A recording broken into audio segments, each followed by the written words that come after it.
अर्पण करावा।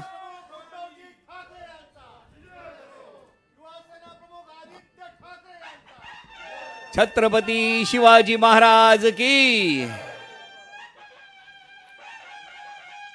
यानंतर मी विनंती करतो संजय राऊत, सुभाषजी देसाई यांना की त्यांनी प्रबोधनकार ठाकरे यांच्या प्रतिमेस पुष्पहार अर्पण करावा।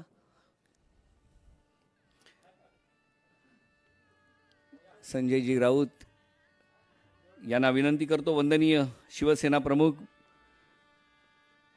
हिंदू हृदय सम्राट बाळासाहेब ठाकरे यांच्या प्रतिमेस पुष्पहार अर्पण करावा।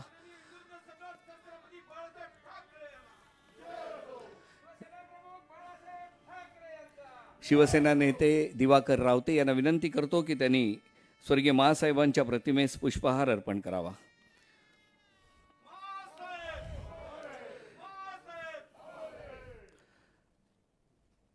व्यासपीठावर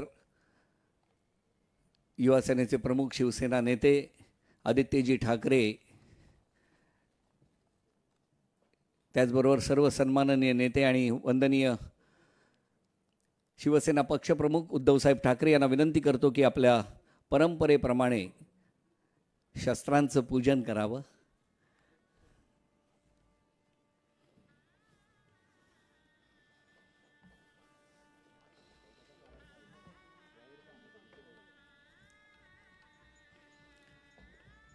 शस्त्रपूजन।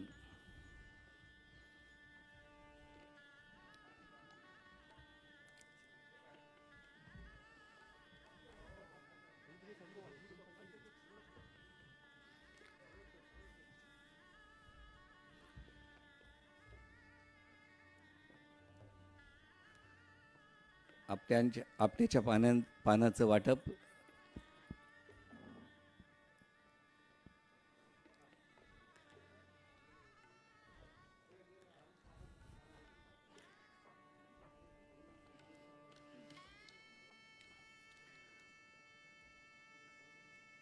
सर्वांना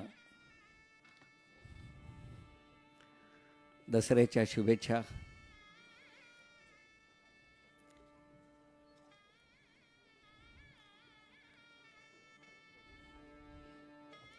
आणि आता मी विनंती करतो शिवसेनेचे पक्षप्रमुख महाराष्ट्र राज्याचे मुख्यमंत्री उद्धवसाहेब ठाकरे यांना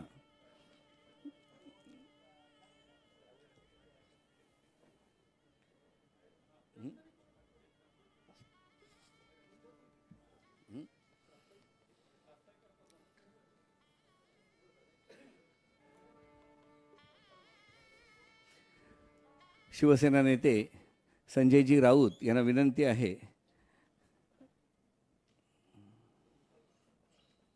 की आपण प्रास्ताविक करावं।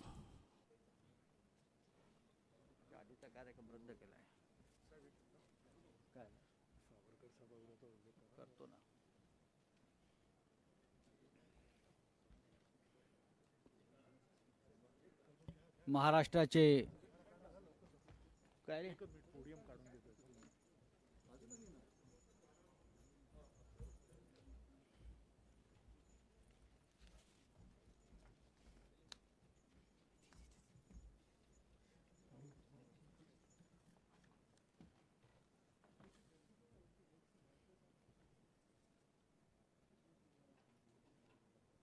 महाराष्ट्राचे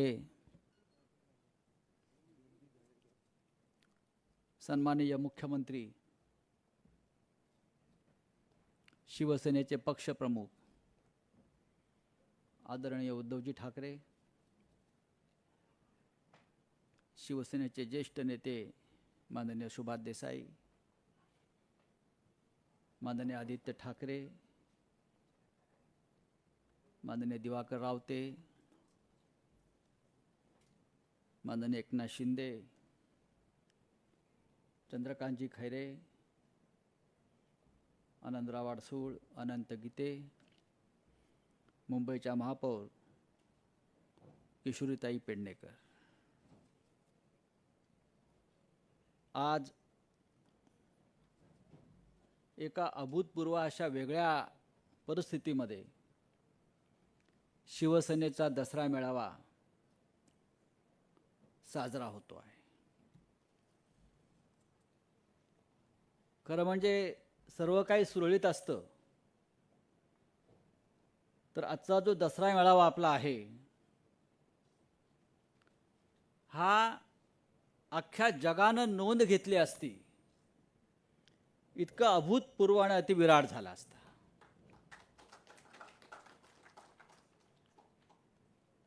जसं आपण मागे लिहिलं आहे की हा महाविजयी दशमी मेळावा आहे. हा महाविजयी दशमी मेळावा यासाठी आहे की या महाराष्ट्रावर 1 वर्ष झालं दसऱ्याचा विजयोत्सव म्हणजे काय असतो? असत्यावर सत्याचा विजय, वाईटावर चांगल्याचा विजय.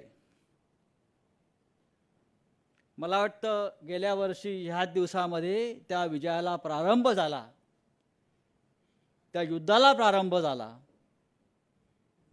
आणि आपण या महाराष्ट्र राज्यात असत्यावर विजय मिळवून हा आजचा महाविजयादशमी मेळावा आपण साजरा करत आहोत. यापुढे शिवसेनेच्या आयुष्यात, शिवसेनेच्या जीवनात जे जे काही होईल ते महाच होणार आहे. महाविकास आघाडी, महाराष्ट्र आणि हाच महाराष्ट्र हा महा घेऊन भविष्यामध्ये दिल्लीच्या दिशेनं दिल्लीचं तख्त राखायला जरी गेला तरी कोणाला आश्चर्य वाटायची गरज नाही. ही सुरुवात आहे.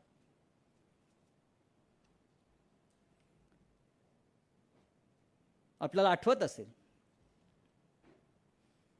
गेल्या वर्षीच्या दसरा मेळाव्यात मी भाषणाच्या ओघात सांगितलं होतं, आपल्याला आठवत असेल की पुढल्या वर्षीचा दसरा मेळावा आणि त्या मेळाव्याच्या व्यासपीठावर शिवसेनेचे मुख्यमंत्री असतील हे लिहून घ्या असं मी म्हणालो होतो. तेव्हा अनेकांना आश्चर्य वाटलं, पण ते सहज सांगितलेलं विधान नव्हतं. हे एक संकेत असतात शिवसेनेच्या आयुष्यातले, शिवसेनेच्या जीवनातले. शिवसेना प्रमुखांनी जो मार्ग आम्हाला दाखवून दिला की संघर्ष करायचा आहे, लढायचं आहे आणि अंतिम विजय प्राप्त करायचा आहे, त्यातून असं आम्हाला सगळ्यांनाच वाटलं की पुढला मुख्यमंत्री या शिवसेनेचाच असेल. आम्ही असं म्हणालो होतो की माननीय शिवसेना पक्षप्रमुखांच्या बाजूला शिवसेनेचा मुख्यमंत्री बसलेला असेल. आम्हाला असं वाटतं की उद्धव ठाकरे साहेबांच्या बाजूला बसलेला प्रत्येक माणूस आमच्यासारखा मुख्यमंत्रीच आहे. आम्ही सगळे मुख्यमंत्री आहोत. आपण मुख्यमंत्री झालात म्हणजे महाराष्ट्राची 11 कोटी जनता मुख्यमंत्री झाली असं मी मानतो.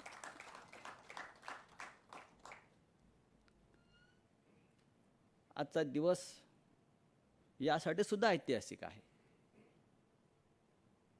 की हा मेळावा जो आहे हा वीर सावरकर स्मारकाच्या सभागृहात होतो आहे. शिवतीर्थावर आपण लाखोंचे मेळावे घेतो, आज घेऊ शकलो नाही,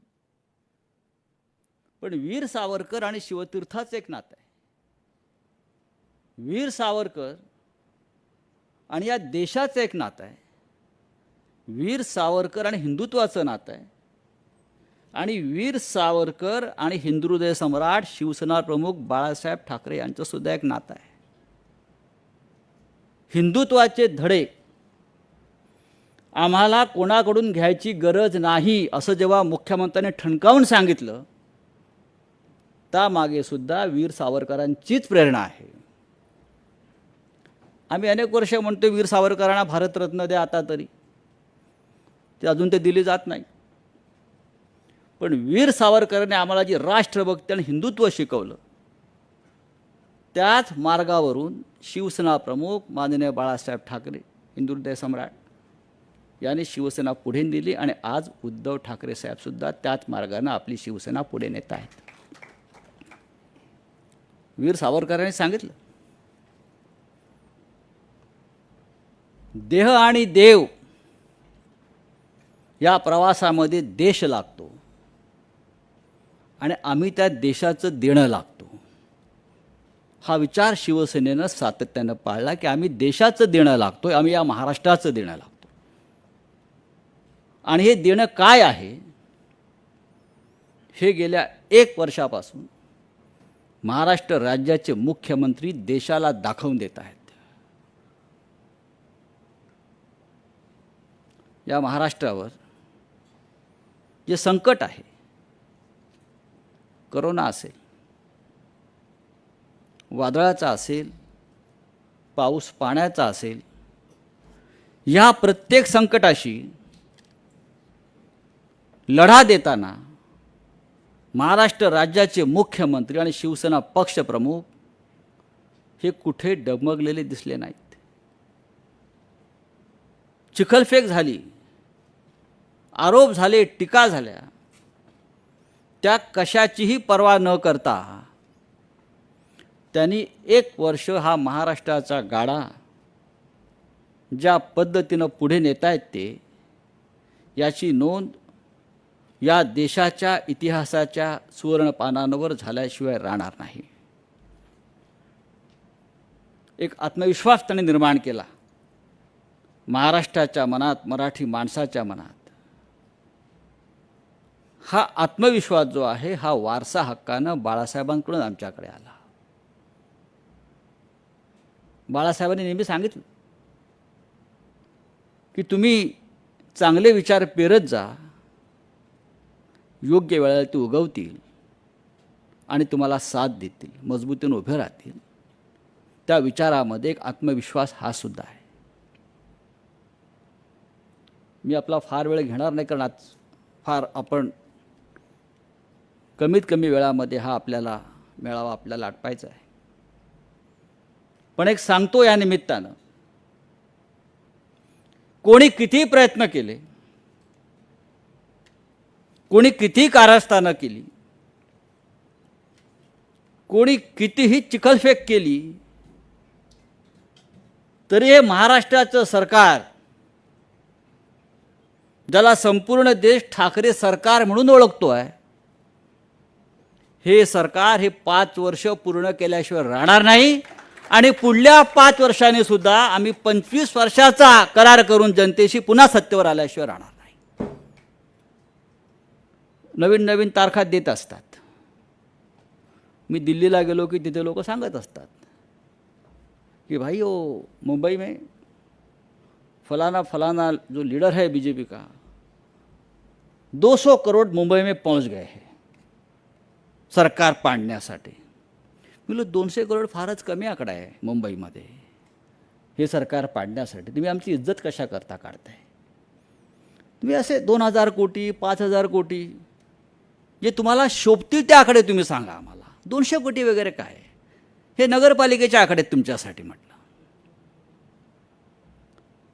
तारखा तुम्ही कितीही द्या, पैशाचा खेळ कितीही करा, पण या सरकारच्या केसालाही धक्का लागणार नाही. कारण 11 कोटी जनतेचे आशीर्वाद, छत्रपती शिवाजी महाराजांचे आशीर्वाद या सरकारच्या पाठीशी आहेत. आणि म्हणून या सरकारच्या वतीनं, माननीय मुख्यमंत्र्यांच्या वतीनं, शिवसेना पक्षप्रमुखांच्या वतीनं महाराष्ट्राच्या तमाम जनतेला एक विश्वास आपण दिला पाहिजे. हे सरकार तुमच्या स्वतःचं सरकार आहे, तुम्ही त्या सरकारचे एक भाग आहात. हे सरकार चिरंतन काळ टिकेल. माननीय उद्धव ठाकरे हे मुख्यमंत्री म्हणून तुमचे भाऊ आहेत, तुमचे पालक आहेत आणि त्या पद्धतीनेच ते काम करत आहेत. 1 वर्ष होऊन गेलं ना, आता झालं, आता सुरुवात झाली. सरकार बनण्याची प्रक्रिया ज्या दिवशी सुरू केलं त्या दिवशी सरकार बनलं असं मानतो मी. ज्या दिवशी आम्ही प्रथम सांगितलं की मुख्यमंत्री शिवसेनेचा, त्या दिवशी मुख्यमंत्री झाला आपला. हे लक्षात घ्या. आणि यापुढे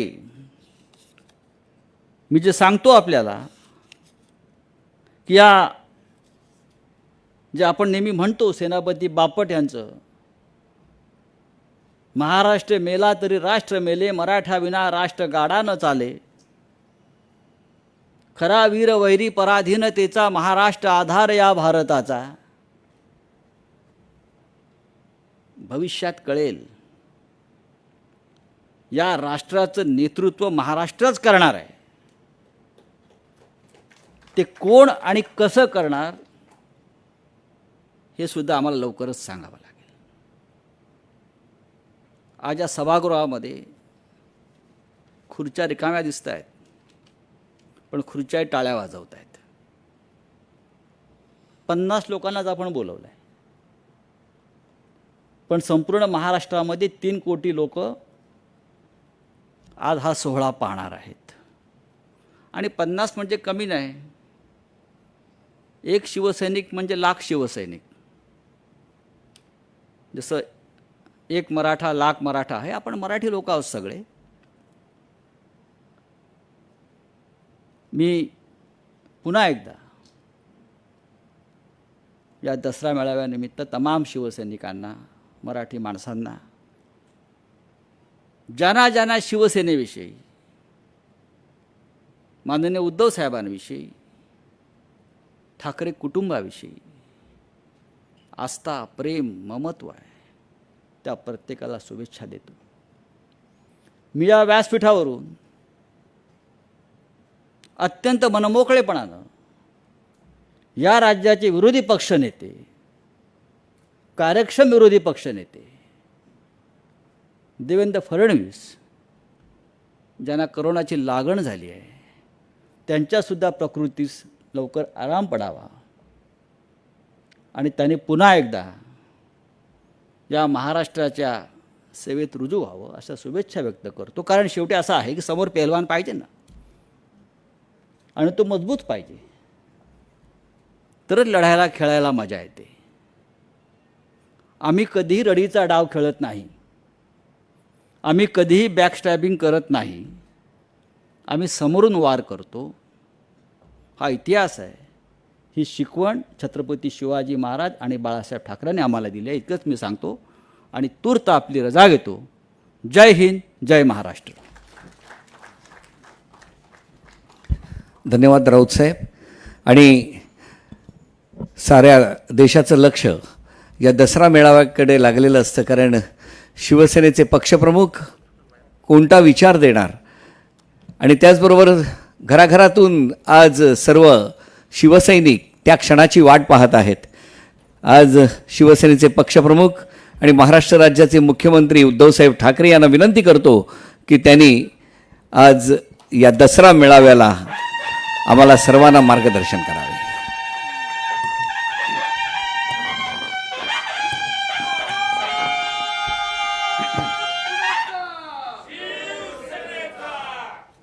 जमलेल्या माझ्या तमाम हिंदू बांधवांनो, भगिनींनो आणि मातांनो,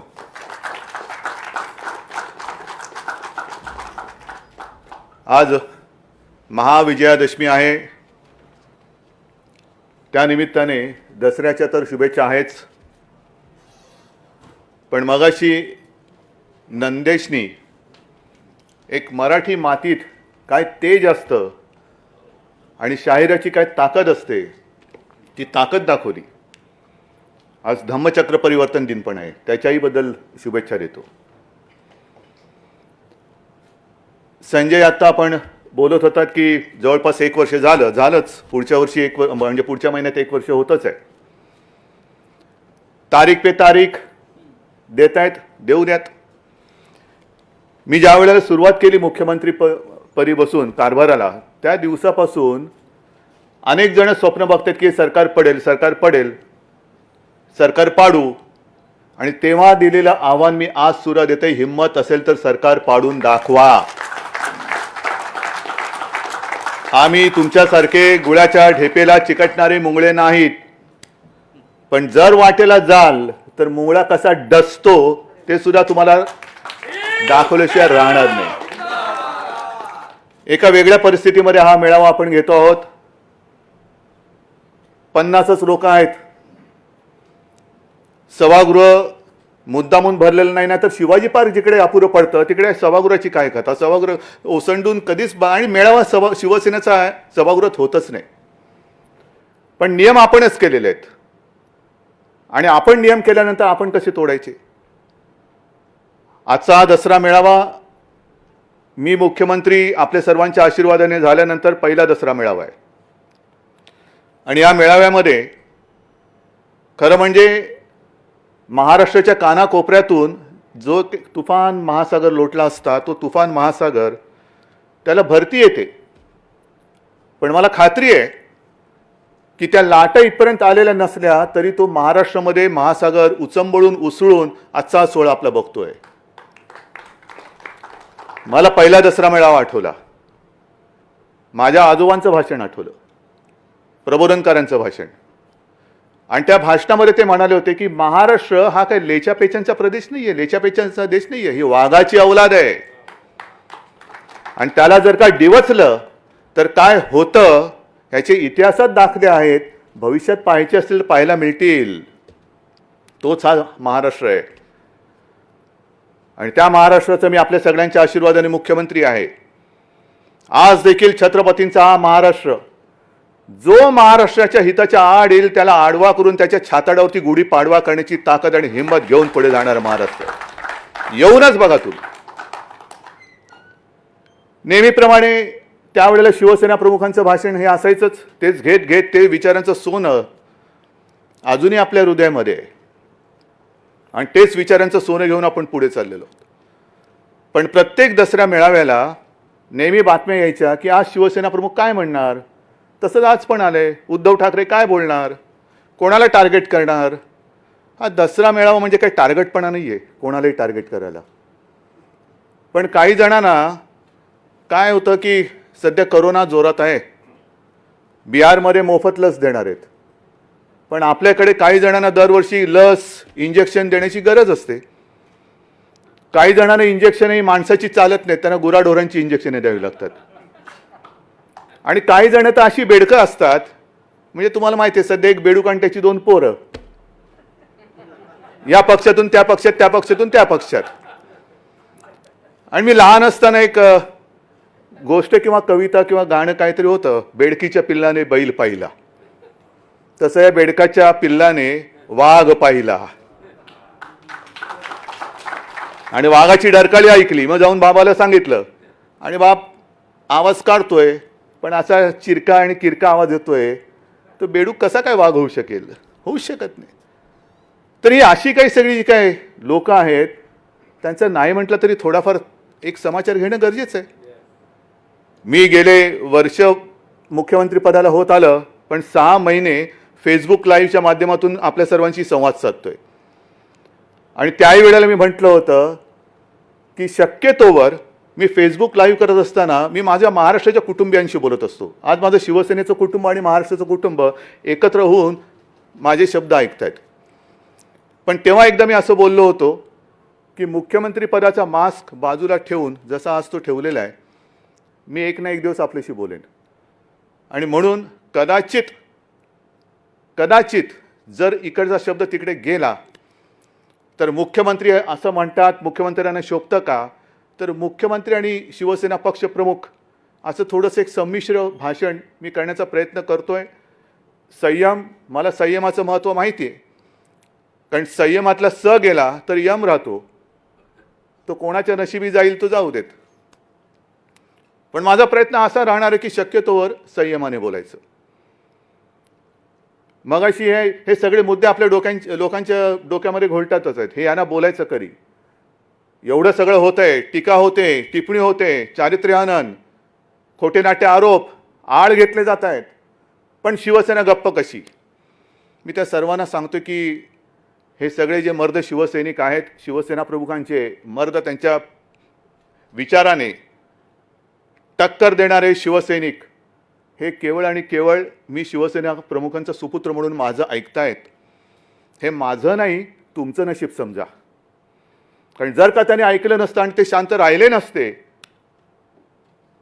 तर काय झालं असतं कल्पना करून बघा. मी येण्यापूर्वी स्मृतिस्थळावरती गेलो, तिकडे वंदन करून, शिवसेना प्रमुखांना वंदन करून इथे आलो. नाही म्हटलं तर एक शिवसैनिक तिकडे होतेच, आणि ती एक घोषणा ऐकायला आली, हमसे जो टकराएगा मिट्टी में मिल जाएगा. ज्याला कोणाला टक्कर देण्याची खुमखुमी असेल त्यांनी टक्कर देण्याचा प्रयत्न करून बघावा. ज्या महाराष्ट्राच्या मातीने औरंगजेब गाडला, अफजल खान गाडला, ती तीच पवित्र माती, ज्या मातीतून छत्रपती शिवाजी महाराजांसारखं एक तेज जन्माला आलं, ती तीच माती आहे. आणि तिच्यामधलं तेज हे आज सुद्धा तसंच ताजं तवानं आणि तेवढंच मजबूत आहे, तेवढंच मजबूत आहे. हिंदुत्वाबद्दल आम्हाला प्रश्न विचारले जात आहेत. का? तर मंदिरं अजून उघडत नाही म्हणून. तुम्हाला सगळ्यांना माहिती आहे, एक तर आपण कोणाच्या वाटेला जायचं नाही, सगळ्यांना आदर सत्कार करायचा, कारण महाराष्ट्र हा छत्रपती शिवरायाचा महाराष्ट्र आहे, तसंच तो साधू संतांचा महाराष्ट्र आहे. वडीलधाऱ्यांचा मान सन्मान ठेवायचा. पण तुम्ही जर का उगाच आमच्या वाटेला आलात, जर माझ्या आजोबांच्या भाषेत वाघाला डिवचण्याचा प्रयत्न केलाच, तर वाघ काय शेपूट हलवणारं मांजर नाही आहे, तो फटका मारणार, तो फटका मारणार. मारून घ्यायचा असेल फटका जरूर घ्या. पण आम्हाला हिंदुत्वाबद्दल विचारतायत. कोण विचारतंय? ज्या वेळेला बाबरी पाडली गेली आणि जो सगळा कल्लोळ अख्ख्या देशामध्ये उसळला होता, कोणाची हिंमत नव्हती. सगळेजण आता जे हिंदुत्वावरती प्रश्न विचारतायत ते त्यावेळेला शेपट्या घालून कुठल्या बिळात लपले होते काही कल्पना नाही. कदाचित त्यावेळेला ज्यांचं नाव त्यांच्या कुटुंबाव्यतिरिक्त बाहेर कोणालाही माहिती नसेल, अशी माणसं आम्हाला विचारतायत, तुमचं हिंदुत्व कुठे गेलं? का तुम्ही अचानक सेक्युलर झालात? शिवसेना प्रमुखांचं हिंदुत्व आणि तुमचं हिंदुत्व याच्यामध्ये जमीन आसमानाचा फरक आहे. जे हिंदुत्व शिवसेना प्रमुखांनी आम्हाला शिकवलं ते हिंदुत्व म्हणजे शिवसेना प्रमुख जे बोलायचे की मला देवळात घंटा बडवणारा हिंदू नकोय. बडवायच्यात घंटा तुम्ही बडवा, दुसरे येतंय काय बडवायला तुम्हाला? मला अतिरेक्यांना बडवणारा हिंदू पाहिजे. देवळात घंटा बडवा, नाही का करोना आल्यानंतर घंटा बडवा, थाळ्या वाजवा, हेच तुमचं हिंदुत्व. दुसरं काय हिंदुत्व तुमच्याकडे? सगळ्यांना वाटलं गेला करोना, घंटा बडवा, थाळ्या बडवा. काही जण मला सांगत होते की आता पुढच्या वेळेला पुढच्या रविवारी बघा. म्हटलं काय? बेडूकुड्या मारायला सांगणार. आणि त्याच्या पुढच्या रविवारी बघा. म्हटलं काय? कोलांट्या उड्या मारायला सांगणार. मग त्याच्यानंतर दोरीच्या उड्या. म्हटलं हे कसलं हिंदुत्व आहे? आमचं हिंदुत्व आहे असं नाही आहे. आज सुद्धा सावरकर सभागृहात मी बोलतो आहे, हिंदुत्व म्हणजे काय? आमच्याकडे एक संस्कृती आहे की माता पहिली, माय मरो आणि गाय जगो. हे आमचं हिंदुत्व नाही आहे, अजिबात नाही आहे. आज महिलांवरती अत्याचार होत आहेत, हत्या होते. हे नुसतं आरोपासाठी मी बोलत नाही की बघा तुमच्या राज्यामध्ये काय चालेल. नाही, कुठेच होता का म्हणे. जसं त्या गोवंश हत्याबंदीचा तुम्ही कायदा केलात, आम्हाला हिंदुत्व शिकवताना महाराष्ट्रामध्ये गोवंश हत्याबंदीचा कायदा आणि गोव्यामध्ये का नाही? मी विधानसभेत जे बोललो होतो की इथे गाय म्हणजे माता आणि पलीकडे जाऊन खाता, हे तुमचं हिंदुत्व. हे असं बुरसटलेलं आणि सगळी रया गेलेली हिंदुत्व हे नाहीये. हिंदू म्हणजे कसा पाहिजे? जे शिवसेना प्रमुख सांगायचे की हिंदुत्व हे आमचं राष्ट्रीयत्व आहे, हिंदुत्व हे आमचं राष्ट्रीयत्व आहे. आणि आज मी मुद्दामून काही कागदपत्र घेऊन आलेलो आहे. का घेऊन आलेलो आहे? कारण काही जणांची वाक्य मला खरंच आज सकाळी संघाचा कार्यक्रम झाला आणि त्या संघाच्या कार्यक्रमामध्ये जसं आपण या सभागृहामध्ये एक मर्यादित स्वरूपामध्ये हा आपला मेळावा परंपरा फार महत्त्वाची आहे. परंपरा आपण सांभाळत हा कार्यक्रम करतो आहे. सकाळी मोहनजी भागवत यांनी हिंदीमधून सर्व देशाला उद्देशून एक भाषण केलं आणि त्यांचं वाक्य आहे, माझं नाही आहे. जे त्यांना मानणारे आहेत, त्यांच्यासारखी काळी टोपी घालणारे आहेत, त्या टोपीखाली जर का डोकं असेल, त्या डोक्याला म्हणा ह्या वाक्याचा विचार करा आणि हे हिंदुत्व तुम्हाला पटते का? कारण तुमच्या सरसंघचालकांनी सांगितलेलं आहे. शिवसेना प्रमुखांचं हिंदुत्व आम्हाला प्यारं आहेच. ते तुम्ही मानता येत नसेल, तेवढी तुमच्यात हिंमत असेल नसेल, पण निदान सरसंघचालकांनी सांगितलेलं हिंदुत्व तरी तुम्ही मानतात की नाही? आणि त्यांचं वाक्य आहे, हिंदुत्व हिंदू राष्ट्र इसको लेकर भ्रम पैदा करने वाले लोग हैं. कौन है, कहाँ है, कौन ये लोग हैं, पता है आपको, कहाँ रह रहे हैं? हिंदुत्व एक ऐसा शब्द है जिसके अर्थ को पूजा से जोड़कर संकुचित किया गया है. मंदिर का नाही उघडत, तुम्ही हिंदुत्व सोडलात का सेक्युलर झालात, हे सरसंघ चालकांचं वाक्य आहे. हे सरसंघ चालकांचं वाक्य आहे. नुसते टोप्या नका घालू एकमेकाला. त्या टोपी खाली मी पुन्हा सांगतो, जर डोकं असेल तर त्या डोक्यामध्ये मेंदू असेल तर त्या मेंदूला पहिलं हिंदुत्व म्हणजे काय हा अर्थ तुम्ही तुमच्याच सरसंघ चालकांकडून समजून घ्या आणि मग खरडे घाशी करा. ज्या वेळेला संपूर्ण देशात, मी पुन्हा एकदा सांगतो, आगडोंब उसळल्यानंतर शिवसेना प्रमुख आणि शिवसैनिक नसते तर मुंबई महाराष्ट्र वाचला नसता. त्यावेळेला तुम्ही कुठेही दुरान्वयाने सुद्धा तुमचा संबंध नव्हता आणि आज तुम्ही आमच्या अंगावरती येत आहे का, खुर्चीवरती बसलात म्हणून. मग जे शिवसेना प्रमुख सांगायचे की जो सर्वसामान्य माणूस असतो त्याच्या तळहातावरती भाग्यरेषा असते, हे नशीबवान यांच्या कुठे भाग्यरेषा उमटले ते त्यांनाच कळत नाही आहे. अशी काही भाग्यरेषा उमटलेली माणसं असतात, 2-4 दिवसासाठी ती रेषा असते, पण त्यांना असं वाटतं की ही भाग्यरेषा माझ्यावरती उमटले म्हणजे मीच भाग्यविधाता झालो की काय. नाही, एवढे सारी गोष्ट नाही आहे. आणि त्याच्यानंतर सुद्धा मोहन भागवत जे म्हणतायत हे फार महत्त्वाचं आहे. म्हणजे खरं म्हणजे आजचं मोहन भागवतांचं जे भाषण आहे संजय उद्याच्या आपल्या सामनामध्ये व्यवस्थित छापलं पाहिजे, कारण फार मोलाचे त्यांनी विचार मांडलेले आहेत. एकतर हिंदुत्वाचा अर्थ त्यांनी सांगितलेला आहे, जे हिंदुत्व शिवसेना प्रमुखांना अभिप्रेत आहे जवळपास तसंच हिंदुत्व त्यांनी, ते हिंदुत्व म्हणजे नुसतं देव मंदिर पूजा अर्चा त्याच्यापुरतं ते हिंदुत्व मर्यादित नाही आहे, त्या पलीकडे जाऊन जे व्यापक हिंदुत्व आहे हे त्यांनी सांगितलेलं आहे.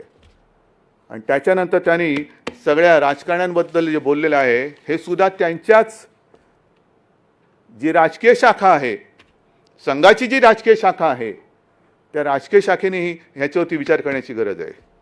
कारण आज मोहनजी पुन्हा म्हणालेले आहेत की राजकारण म्हणजे शत्रूमधील युद्ध नव्हे. फार महत्त्वाचं वाक्य आहे. राजकारण म्हणजे शत्रूमधील युद्ध नव्हे, विवेक पाळा. हे कोणाला उद्देशून त्यांनी बोललेले असतील? आम्ही विवेक पाळतोय नाही पाळतोय, भाजप विवेक पाळते नाही पाळते. आज कोरोनाचं संकट सगळीकडे असताना सुद्धा जे काय राजकारण आणि राज्यामधली सरकार, हे सरकार पडेल ते सरकार पाडू, कशाला पाडापाडी करताय, कशाला पाडापाडी करताय? जेवढं लक्ष तुम्ही तुमच्या पक्षावरती देत आहात, जे मध्ये मला सांगायचं ना, मोदीजी एवढे तास काम करतात आणि एवढ्या वेळेस झोपतात, तेवढ्या वेळेस उद्धव ठाकरेंनी काम केलं तरी काय काम होईल? उद्धव ठाकरे काय काम करतोय हे नुसतं तुम्हाला गरगर गरगर गरगर फिरून चालणार नाही. तसं भोवरा सुद्धा फिरतो, सुदर्शन चक्र सुद्धा फिरत असतं, भुईचक्र सुद्धा फिरत असतं, त्या फिरण्याला काय अर्थ नसतो. पण जे काम आज झालेलं आहे ते पुढच्या महिन्यामध्ये सगळ्यांच्या समोर मी ठेवणार आहे. पण राजकारणामध्ये म्हणजे हे कोरोनामध्ये सुद्धा पाडापाडीचं करतात. मध्य प्रदेशचं सरकार पाडलं, आणखीन कुठलं सरकार पाडलं, बिहारमध्ये आता प्रचाराला लागले सोशल डिस्टन्सिंगचं. आज सुद्धा आम्हाला सुद्धा हा तोबा गर्दीचा मेळावा करता आलाच काही नाही, परंतु आम्ही हे नियम पाळतो. का पाळतो? की मी मुख्यमंत्री म्हटल्यानंतर मी महाराष्ट्र राज्याचा कुटुंब प्रमुख आहे. मला माझ्या जनतेची, तुम्हाला नसेल, तुमच्यासाठी महाराष्ट्रातली जनता, देशातली जनता म्हणजे मतं असतील, पण माझ्यासाठी ती माझ्यासारखी हाडामासाची रक्ताची माणसं आहेत. माझी ती माणसं आहेत, माझी ती कुटुंबीय आहेत. म्हणून मी उगाच नाही लावून फिरत माझी कुटुंब माझी जबाबदारी. पण तिकडे पाडापाडी करताय. पण जेवढं लक्ष तुम्ही तुमच्या पक्षावरती देताय त्यातलं थोडं लक्ष तरी देशावरती द्या ना. आज देश रसातळाला चाललेला आहे. मी मुख्यमंत्री म्हणून जेव्हा गेल्या आठवड्यामध्ये त्या पूरग्रस्त भागात गेलो होतो, अतिवृष्टी झालेल्या भागामध्ये संपूर्ण शेतकऱ्यांची सगळी हे ओसाट झालेली आहे. घरदारं वाहून गेलेत, जमीन खरडून गेले, विहिरी बुजल्या आहेत, रस्ते वाहून गेलेत, इलेक्ट्रिक खांब पडलेले आहेत. मदत करायची, मदत करतोय, पण मदत करताना सुद्धा पैसे आणायचे कुठून? पैसे आणायचे कुठून? कारण आपल्या हक्काचे, मी मुद्दामून हे सांगतोय, आपल्या हक्काचे जो GSTचा टॅक्स आहे त्याचे जवळपास 28,000 कोटी आणि वरचे आपल्या हक्काचे जवळपास ते 10,000 म्हणजे 38,000 कोटी हे येणं आपल्या हक्काचं आजसुद्धा केंद्राकडे बाकी आहे. आजसुद्धा 38,000 कोटी आपल्या महाराष्ट्राच्या हक्काचं आहे हे केंद्राकडे बाकी आहेत. ते देत नाही आहेत. आणि बिहारला फुकट लस देत आहेत. कोणाच्या पैशाने देत आहे? पण 38,000 कोटी म्हणजे GST देतच नाही आहे. मग मध्ये एक प्रस्ताव असा आला की राज्याने कर्ज उभारावं. काय म्हणून उभारायचं? मग आता म्हणतात केंद्र कर्ज उभारेल. फेडायचं कोणी? का म्हणून तुम्ही कर्ज उचलताय आणि आम्हाला उचलायला लावताय? GST जो आमच्याकडे जो टॅक्स कर गोळा करण्याचा जो एक अधिकार होता, त्याही वेळेला आपल्याला सर्वांना कल्पना असेल की शिवसेना एकटी होती महाराष्ट्रात तरी की त्याला विरोध करत होती की असं जे व्हायचं तर असं कसं देणार तुम्ही? म्हणजे इथला पैसा दिल्लीत जाणार आणि दिल्ली मग सगळीकडे वाटणार. येत नाही आहे पैसा. मग GST जर का तुम्ही आम्हाला देऊ शकत नसाल तर मला असं वाटतं मी आज ह्या दसरा मेळाव्याच्या निमित्ताने संपूर्ण देशातील सर्व राज्याच्या मुख्यमंत्र्यांना एक विनंती करतोय, आवाहन करतोय की चला पुढे या, चर्चा करूया आपण त्याच्यावरती. GSTची जी काय कर पद्धत आहे ही जर का फसली असेल, आणि मला वाटतं फसली आहे ती, आमच्या हक्काचा पैसा जो आम्हाला मिळाला पाहिजे तो मिळत नाही. प्रत्येक जण ठो ठो ठो ठो बॉम्ब मारतोय. पत्रावरती पत्र लिहिले जात आहेत. त्या पत्राला केराची टोपली दाखवली जाते. आणि ते जर का पैसे मिळत नसतील आणि ही GSTची पद्धत जर का फसलेली असेल तर मला असं वाटतं पंतप्रधानांनी सुद्धा प्रामाणिकपणाने चूक मान्य करून एक तर त्याच्यात सुधारणा केली पाहिजे आणि नाही तर ही GSTची पद्धत रद्द करून पुन्हा जुन्या कर प्रणालीवरती जाण्याची आज गरज असेल तर तसं त्यांनी गेलं पाहिजे. की मी आज देशातील सगळ्या मुख्यमंत्र्यांना आवाहन करतो, या आपण बोलूया, सगळेजण आपण बोलूया. कारण हा देश म्हणजे कोणत्या एका पक्षाची मक्तेदारी नाही आहे. एका पक्षाची मक्तेदारी नाही आहे. आणि केवळ भारतीय जनता पक्षाला सत्ता मिळाली आणि त्यांना सत्ता करण्यासाठी हा भूभाग जणू काही 1947 साली अनेक क्रांतीवीरांनी बलिदान करून, अनेक आंदोलनं करून, लाठ्या काठ्या गोळ्या खाऊन हा तुमच्यासाठी स्वतंत्र केलेला नाही. हा स्वतंत्र हा देश ह्या देशातील गोरगरीब जनतेसाठी केलेला आहे. आणि जी एक मस्ती इंग्रजांची होती की कुठेही जा जगामध्ये आमच्या साम्राज्यावरती सूर्य मावळतच नाही. इंग्रज मावळले पण सूर्य उगवतच आहे. सूर्य उगवतच आहे. अजून सूर्य नाही कोणाला थांबत. आणि तशीच जर का मस्ती भारतीय जनता पक्षाकडे असेल की काश्मीरपासून कन्याकुमारीपर्यंत हा संपूर्ण हिंदुस्थान आम्ही पाराक्रांत करू शकला असतात. पण ती वेळ, ती संधी ती गमावलीत कारण तुमची वृत्ती त्याला कारणीभूत ठरली. आज सुद्धा बिहारमध्ये इलेक्शन होत आहेत. त्यांनी सांगून टाकलेले की कोणाच्याही जागा कितीही होत पण नितीश कुमारच आमचे मुख्यमंत्री असतील. नितीश कुमार जी, आपको मैं शुभकामनाएं देता हूं. नाही, त्यांना कळावं म्हणून मी जरा हिंदीमध्ये बोललो. याचं कारण असं की बरोबर जो डाव त्यांनी हरियाणाच्या कुलदीप सिंग बिश्नोई सोबत खेळला. कुलदीप सिंग बिश्नोई, माझ्याकडे आज सुद्धा ते क्लिपिंग आहे. काय ठणाणा बोंबलत होते तिकडे सगळे भाजपवाले की हरियाणा का अगला मुख्यमंत्री कुलदीप सिंग बिश्नोई होगा. सगळे असं वातावरण भरून गेलं होतं. लोकांनी पटपट सगळ्यांना त्यांना मतं दिली. पण कुलदीप सिंग बिश्नोईचा पत्ता कट करून टाकला. स्वतःचं राज्य तिकडे आणलं. महाराष्ट्रामध्ये हाच डाव आपल्याशी खेळण्याचा प्रयत्न केला होता. हेच जे आज माझं भाषण ऐकतायत तुम्ही सगळेजण त्याला साक्ष आहात. 2014 साली सुद्धा हाच डाव खेळला होता. 2019 सुद्धा हाच केला की बरोबर शिवसेनेच्या उमेदवारांच्या विरुद्ध एक कुठून तरी असाच पक्ष पकडून आणला, त्याला उभं करून टाकलं. जा लढ, शिवसेनेच्या विरुद्ध लढ.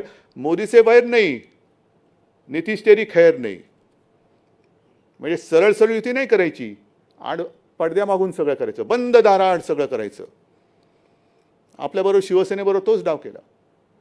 पण शिवसेनेबरोबर डाव खेळल्यानंतर मी त्याही वेळेला बोललो होतो आणि आजही सांगतो की छत्रपती शिवाजी महाराजांकडनं जे काय आपण शिकलो आणि शिकायला पाहिजे, नाही तर जर का काही शिकलो नाही तर छत्रपती शिवाजी महाराज की जय बोलण्याचा आपल्याला अधिकार नाही. छत्रपतींनी जे आपल्याला शिकवलं की एक तर कोणाच्या पाठीत वार करायचा नाही, पण जर कोणी पाठीत वार केला तर त्याचा कोथळा बाहेर काढल्याशिवाय राहायचं नाही. आणि छत्रपतींचंच एक वाक्य, काही पत्र त्यांची मिळालेत, काही पत्र इतिहासमध्ये नोंद झालेली आहे आणि माझ्या वाचनात कुठेतरी एक आलेलं आहे की छत्रपतींचं एक वाक्य आहे, होय मी शत्रूला दगा दिला आणि शत्रूला दगा देतो, पण एक तरी उदाहरण असं दाखवा की मी मित्राला दगा दिलेला आहे. एक तरी उदाहरण असं दाखवा की मी मित्राला दगा दिलेला आहे. मग आम्ही तुमच्या सोबत राहिलो होतो, ती तळमळ नाही आहे किंवा माझं टार्गेट भाजप नाही आहे, अजिबात नाही आहे, पण एकूण देशाची जी काही विल्हेवाट लागत चाललेली आहे, राजकारण आहे की राजकारण, हे मोहन भागवत यांच्या वाक्यावरती मी बोलतोय. बिहारमध्ये सुद्धा ते नितीश कुमारला आज जे पुढे करत आहेत, आम्ही तर म्हणत होतो मोहनजी भागवतना राष्ट्रपती केलं पाहिजे, ही आपली मागणी होती, नाही ऐकलीत, ऐकलं नाही त्यांनी. पण आज कोणाच्या गळ्यात गळे तुम्ही घालताय? शिवसेना नको, हिंदुत्ववादी शिवसेना तुम्हाला नकोशी झाली, मोहन भागवतना राष्ट्रपती करा म्हणणारी शिवसेना तुम्हाला नकोशी झाली, हिंदुत्व हेच राष्ट्रीयत्व म्हणणारी शिवसेना तुम्हाला नकोशी झाली, पण संघमुक्त भारत म्हणणारे नितीश कुमार त्यांच्या गळ्यात गळा तुम्ही घालतात. मग मला हिंदुत्वावरती प्रश्न विचारणाऱ्यांना मला विचारायचं आहे की असं काय झालं नेमकं? ज्या वेळेला 2014 साली निवडणूक आली होती, नितीश कुमार तोपर्यंत आपल्या युतीत होते, पण 2014 साली जेव्हा पंतप्रधान पदाचा उमेदवार ठरवण्याची वेळ आली, घोषित करण्याची वेळ आली, तेव्हा हेच नितीश कुमार म्हणाले होते की आम्हाला सेक्युलर चेहरा पाहिजे पंतप्रधानपदी, तो जर नसेल तर मी युतीत राहणार नाही, आणि त्यांनी युतीत तोडून टाकली होती. मग कोणती लस कोणी कोणाला दिली? तुम्ही त्याला हिंदुत्वाची लस दिली का त्याची सेक्युलरपणाची लस तुम्ही घेतली? हे मला पत्र खरडणारे सांगतील. कोणी कोणाची लस दिली? संघमुक्त भारत म्हणणारा नितीश कुमार हा हिंदुत्ववादी झाले का तुम्ही सेक्युलर झालात?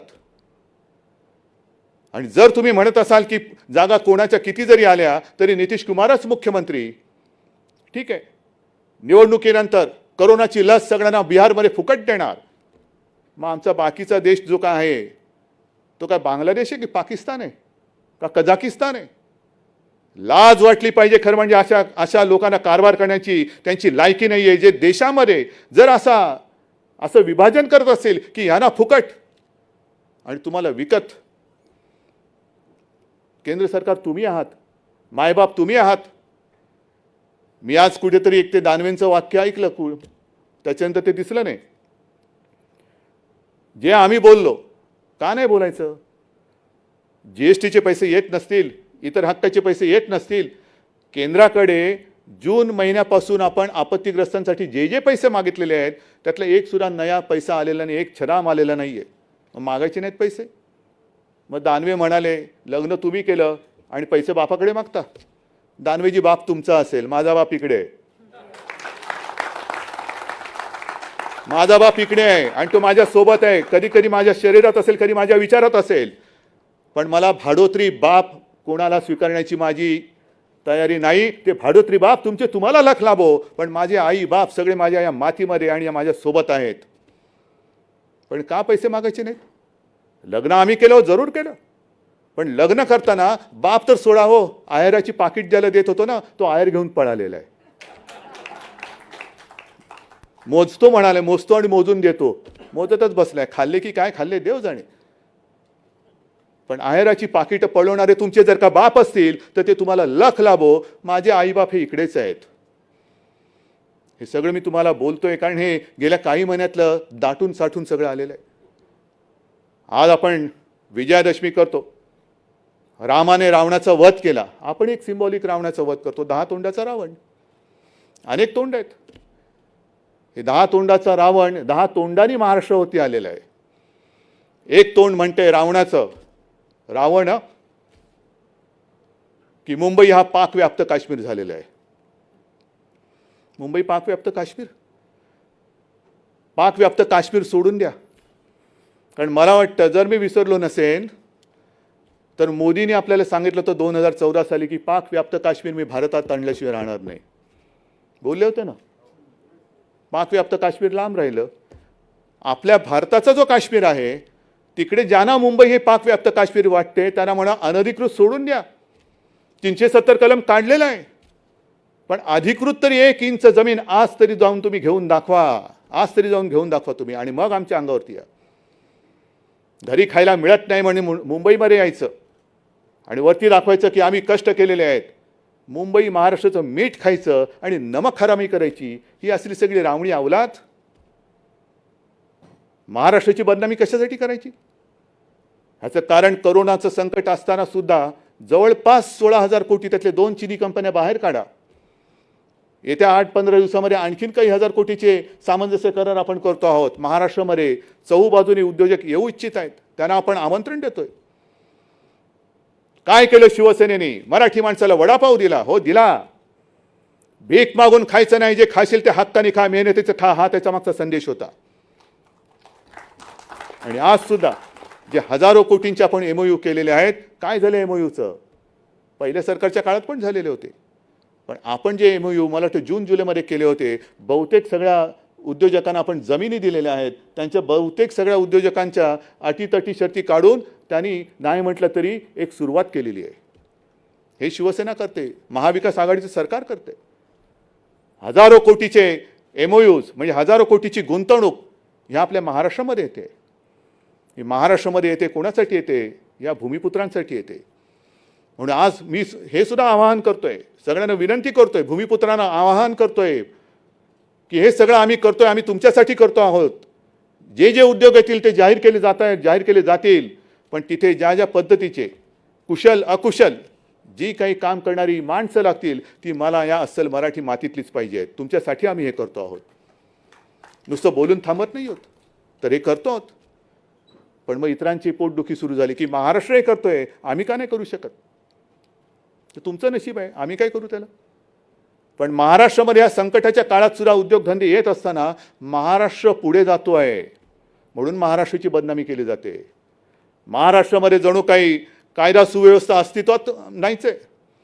मुंबई पोलीस हे निकम्मे आहेत. आणि त्याहीपेक्षा भयंकर म्हणजे जे काय मध्ये सगळं झालं की जणू काही महाराष्ट्रामध्ये शिवाजी पार्क असेल, इकडे असेल, तिकडे असेल, गांजा आणि चरसची शेतीच फुललेली आहे. हे एकूण असं चित्र म्हणजे मुंबई पाकव्याप्त काश्मीर आहे. महाराष्ट्र मुंबई पोलीस निकम्मे आहेत, ते काय काम करत नाही आहे. इकडे सगळे नशिले आहेत, चरस गांजा इकडे उघड उघड विकला जातोय. हे असं सगळं चित्र करायचं त्यांना माहिती नाही अजून की ह्या महाराष्ट्राची जी संस्कृती आहे, त्या महाराष्ट्राच्या संस्कृतीमध्ये आमच्या घराघरामध्ये तुळशी वृंदावनं आहेत, गांजाची वृंदावनं नाही आहेत. असं कोणतं पिक्चर आलं नाही की मै गांजा तेरे घर का. हे तुमच्या घरात असेल, गांजाची शेती जिकडे असेल, कुठे आहे ते तुम्हाला माहिती आहे.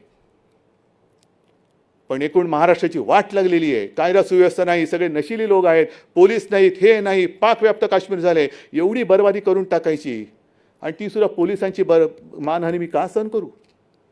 जसा मी तुमचा कुटुंब प्रमुख आहे तसा होय मी माझ्या मुंबई आणि महाराष्ट्र पोलिसांचा सुद्धा कुटुंब प्रमुख आहे. आणि मला त्या पोलिसांबद्दल, पोलीस दलाबद्दल अभिमान आहे. जगामध्ये असं कोणतंही पोलीस दल नाही की ज्यांनी स्वतःच्या छातीवरती गोळ्या झेलून जिवंत अतिरेक्याला पकडून देणारं एकमेव पोलीस दल आहे. त्याचा मला अभिमान आहे. तुकाराम ओंबळे त्यांनी कसाबला पकडलं, कोणीच नाही असं आहे. आणि असे पोलीस केवळ महाराष्ट्र पुढे जातोय म्हणून त्यांना तुम्ही बदनाम करून टाकायचं. ह्या सगळ्या गोष्टी बघितल्यानंतर आणि पुन्हा तेच खरं म्हणजे पाकव्याप्त काश्मीर, मुंबई का पाकव्याप्त काश्मीर झालंय, हां हे आमचं होऊच शकत नाही ते. पण असं बोलणं म्हणजे मोदींचा अपमान आहे. कारण मोदी पंतप्रधान गेले 6 वर्ष आहेत. त्यांनी सांगितलं होतं की मी पाकव्याप्त काश्मीर आपल्या देशामध्ये आणेन. पाकव्याप्त काश्मीरमध्ये ते पाऊलच ठेवू शकत नाही. पण ते राज्य करत असलेल्या देशामध्ये जर पाकव्याप्त काश्मीर तयार होत असतील तर ते अपयश हे पंतप्रधानांचं आहे, राज्याचं असू शकत नाही. आमच्या राज्यात ते नाहीच आहे. देशात इतरत्र कुठे असेल तर ते त्यांनी जाऊन शोधावं. हे पंतप्रधानांचं अपयश आहे. आणि मग हे सगळं झाल्यानंतर एक कोणतरी त्याने आत्महत्या केली, लगेच तो बिहारचा पुत्र असेल ना. पण बिहारचा पुत्र जर त्याने आत्महत्या केली त्याच्यात काही काळबेरं असेल, माझ्या मुंबईच्या महाराष्ट्राच्या पोलिसांनी तेही शोधून काढलं असतं असेल तर. पण लगेच तो बिहारचा पुत्र झाला. पण बिहारचा पुत्र म्हणून त्याच्याबद्दल गळे काढणारे तुम्ही महाराष्ट्राच्या पुत्रावरती चिखलफेक करायला लागलात. महाराष्ट्र सरकारवरती, महाराष्ट्र संपूर्ण या प्रदेशावरती, ठाकरे कुटुंबियांवरती, आदित्यवरती तोंडात शेण भरून भरून, होय मी जाणीवपूर्वक बोलते, तोंडात शेण भरून भरून गोमूत्राच्या गुळण्या तुम्ही आमच्यावरती टाकल्या. काय झालं? टाकल्यात ना गुळण्या.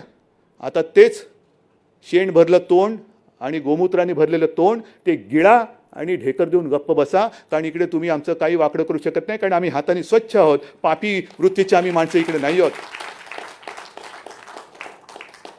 स्वतः शेण खायचं आणि दुसऱ्याचं तोंड हुंगायचं. अरे तुमच्याच तोंडाला आणि धोत्राला वास येतो गोमूत्राचा, मी काय करू त्याला? मी काय करू त्याला? पण आमच्या अंगावरती येत आहात. हा जो काही महाराष्ट्राचा द्वेष आहे, महाराष्ट्र द्वेष्टे, ही सगळी अवलाद बघितल्यानंतर मी तमाम माझ्या महाराष्ट्रातील माता भगिनींना आणि बांधवांना एक आवाहन करतोय की सावध राहा, सावध राहा. हे एक तर देश खतम करतायत, देशाचे तुकडे आपण होऊ देणार नाहीत. मुंबई तर ते महाराष्ट्रापासून तोडू शकतच नाहीत. कारण शिवसेना प्रमुखांनी, याच शिवसेना प्रमुखांनी शिवतीर्थावरून इशारा दिलेला आहे की जो कोणी मुंबई महाराष्ट्रापासून तोडण्याचा प्रयत्न करेल त्याच्या देहाचे आम्ही तुकडे केल्याशिवाय राहणार नाही. ही शिवसेना जिवंत आहे आणि शिवसेना मुंबईचा लचका कोणालाही महाराष्ट्र द्वेष्टाला तोडू देणार नाही. हा संपूर्ण आमचा इतिहास आहे, ही सगळी आमची वृत्ती आहे, हा आमचा स्वभाव आहे. आम्ही शांत आहोत पण शंड नाही आहोत, अजिबात नाही आहोत. ती आमची संस्कृती आहे. जर आमच्याशी सभ्यतेने वागाल तर आम्ही सुद्धा सभ्यतेने वागू. नाहीतर रामदास म्हणालेच आहेत, भले तरी देऊ काय ती कासेची लंगोटी, नाहीतर नाठाळ्याच्या हाती आणू काठी. ती काठी बिठी तुमच्याकडे नुसती लाठीकाठी असेल, पण आमच्याकडे मनगट असं मजबूत आहे.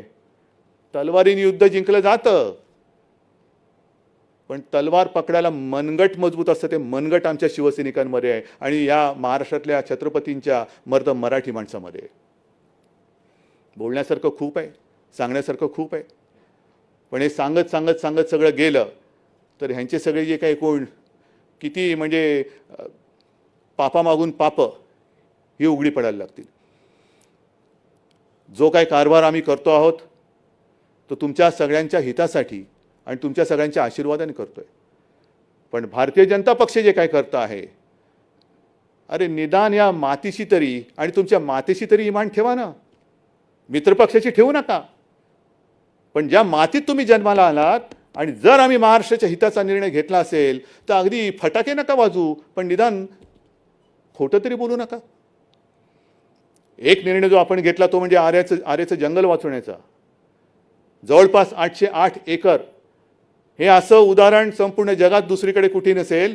जंगल उजाड करून शहरं वसली गेलेली आहेत, पण शहरामध्ये जंगल राखणं, रक्षण करणं हे तुमच्या महाविकास आघाडीच्या सरकारने केलेलं आहे. ह्याचा मला अभिमान आहे, नक्कीच अभिमान आहे. मेट्रोची कार शेड जे रातोरात झाडांची कत्तल करून तिकडे करण्याचं घाटत होतं, ती कार शेड मी आल्या पहिले त्याला स्थगिती दिली.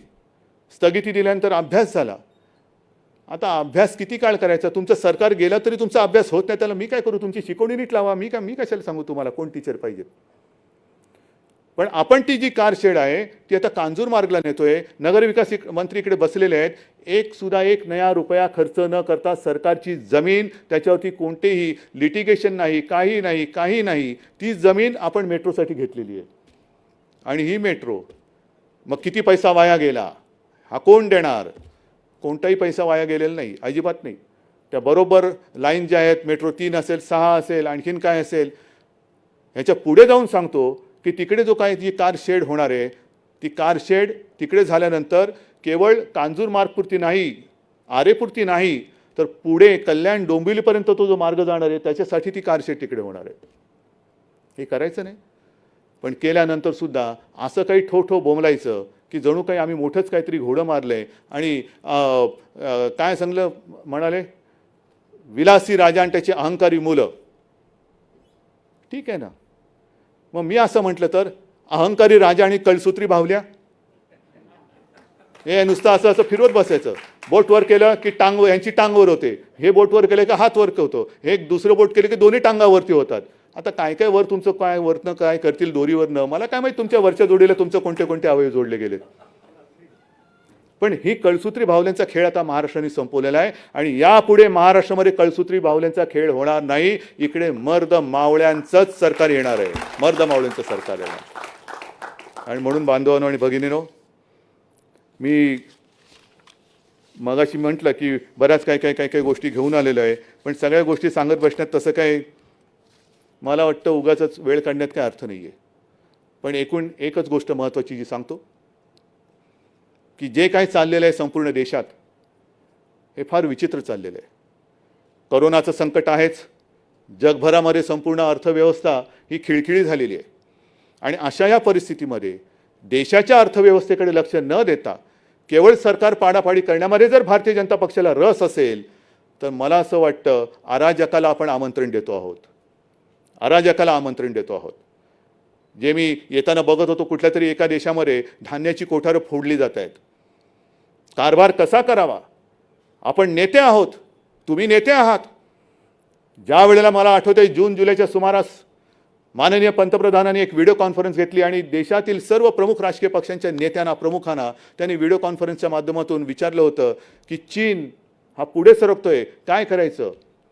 आम्ही त्यांना सांगितलं होतं की आम्ही प्रधानमंत्रीजी तुम्ही नेते आहात, आमचा तुमच्यावरती विश्वास आहे, युद्धाच्या काळात आम्ही राजकारण करणार नाही, अजिबात करणार नाही. जे तुम्ही ठरवाल आमचा तुम्हाला पाठिंबा आहे, आमचा तुमच्यावरती विश्वास आहे, कारण आम्हाला माहिती आहे की तुम्ही लेचेपेचे नाही आहात. मग जर हे आम्ही करू शकतो तर करोनाचं संकट ह्याच्यामध्ये तुम्ही राजकारण करता. मंदिरं उघडा, मंदिरं उघडणार आहे. मला काही हौस नाही की सगळं काही लॉकडाऊन करून दाखवले. काय दाखवलं? टाळेबंदी. अजिबात नाही. लॉकडाऊन करण्याची काही मला हौस नाही आहे. सगळ्या गोष्टी हळूहळू करत उघडत जातो आहोत. पण आज जे तुमच्या सरसंघचालकांनी सांगितलेलं आहे की हिंदुत्व म्हणजे नुसतं पूजा अर्चा यांच्याशी जोडला गेलेला तो एक संकुचित शब्द नाही आहे. बरंच काय ते बोललेत, मुस्लिम बांधवांबद्दल सुद्धा ते बोललेत. ऐका जरा त्यांचं ऐका. जी शिकवण त्यांच्याकडनं तुम्ही घ्यायला पाहिजे ती न करता त्यांच्या शिकवण्याकडे लक्ष न देता जर तुमचं लक्ष खुर्चीवरती असेल तर तुमच्या खुर्चीचे पाय विचार नसल्यामुळे कधी कापले जातील हे सांगता येत नाही. पाया मजबूत पाहिजे. आज सगळी एनडीए म्हणून जी काही आघाडी केली होती ती आघाडी तुटून गेलेली, काय एनडीए शिल्लक नाही राहिलेली. पहिला आपल्याशी खेळ करायला गेलेले, आपण तडाखा दिला, अकाली दल गेली, मग मला वाटतं ते गोरखा काय त्यांचं ते गेले, खडसे गेले, आणखीन कोणतरी ते जात आहेत. म्हणून मी परवा मला प्रश्न विचारला की तुमची प्रतिक्रिया काय, तेव्हा मी हेच सांगितलं होतं की यशाची शिखरं पादाक्रांत करतायत, जरूर दहीहंडी फोडायला वरती गेलेत, पण वरती गेल्यानंतर तारेला लटकू नका, कारण खालचं सगळं गेलं, येणार कसे खाली. हंडी आणि तुम्ही दोघे एकदम खाली. दहीहंडी फोडताना सुद्धा पाया मजबूत असावा लागतो आणि तो जर का पाया तुमच्या मित्रपक्षांचा हल्ला असेल, तुमचे पायाचे दगड जर निष्ठत असतील, विचार नाही, आचार नाही, काही नाही, संस्कृती नाही, तर असं सरकार हे जास्त काळ टिकू शकणार नाही. आमचं सरकार कधी पाडायचं आहे माझं आव्हान आहे, पण तुमचं सरकार पहिलं सांभाळा, तुमचं सांभाळा. कारण एक दिवस जनता उठेल आणि ते म्हणतील हे नाही तर कोण, हा जो काय प्रश्न होता तर जनता म्हणेल कोणी चालेल पण हे नको. हा विचार आता सुरू झालेला आहे, कोणी चालेल पण हे नको.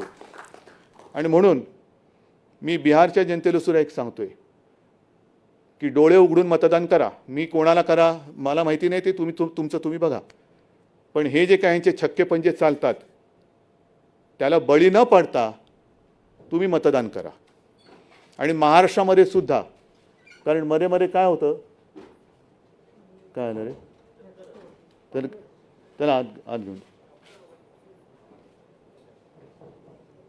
मी संपवतोच. मध्ये काय होतं, आता गेल्या 2 आठवड्यापूर्वी मराठा समाजाला, ओबीसी समाजाला, धनगर समाजाला मी सर्वांना सांगतोय की बाबांनो आम्ही तुमचे आहात, हे सरकार तुमचं आहे. कोणताही समाज हा न्याय दिल्याशिवाय मी शांत राहणार नाही, हे मुख्यमंत्री म्हणून माझं तुम्हाला सगळ्यांना वचन आहे. सगळ्या समाजाला मी न्याय देणार आणि हा न्याय देताना कोणाचं काही काढून देणार नाही. जो तो समाज, एक गोष्ट नक्की चांगली आहे की प्रत्येक समाज म्हणतोय की त्यांना द्या, आम्हाला हरकत नाही, पण आमचं फक्त कोणाचं काही कमी होणार नाही. आदिवासींचं तसंच राहील, धनगरांचं त्यांनाही देऊ, ओबीसींचं देऊ, मराठ्यांना देऊ, सगळ्यांना देऊ. फक्त एकच हात जोडून नम्र विनंती करतोय की जातीपाती आणि समाजामध्ये जे कोणी महाराष्ट्र द्वेष्टे भिंती उभ्या करू इच्छित असतील तर त्यांच्या कारस्थानानं बळी पडू नका. कारण तुम्ही म्हणजे महाराष्ट्र आहात, तुम्ही म्हणजे शिवरायाचे मर्द मावळे आहात. आणि तुमच्यामध्ये जर का तुटफूट झाली आणि तोडफोड करण्यामध्ये जर का ते यशस्वी झाले तर केवळ आपलेच नाही तर महाराष्ट्राचे तुकडे करायला ते मागे पुढे बघणार नाही. आणि म्हणून मला असं वाटतं आज दसरा आहे, हे जे आपण वैचारिक सोनं लुटतो न लुटतो जे काय असेल ते, पण निदान बेल भंडारा उचलून एक शपथ घ्यायला पाहिजे की महाराष्ट्राच्या एकजुटीला तडा जाईल असं मी काही करणार नाही. ही शपथ या दसऱ्याच्या निमित्ताने घेऊन तूर्त मी आपली रजा घेतो. जय हिंद, जय महाराष्ट्र. धन्यवाद साहेब. आपण दिलेला विचार घेऊन घराघरातून शिवसैनिक आपला पुढचा प्रवास सुरू करत आहेत. या ठिकाणी रमाधामसाठी चंद्रकांत खैरे यांच्याकडून 2,25,000 रुपयाचा धनादेश देण्यात आलेला आहे देणगी म्हणून, आणि श्रीरंग गोडबोले यांना पुष्पगुच्छ देऊन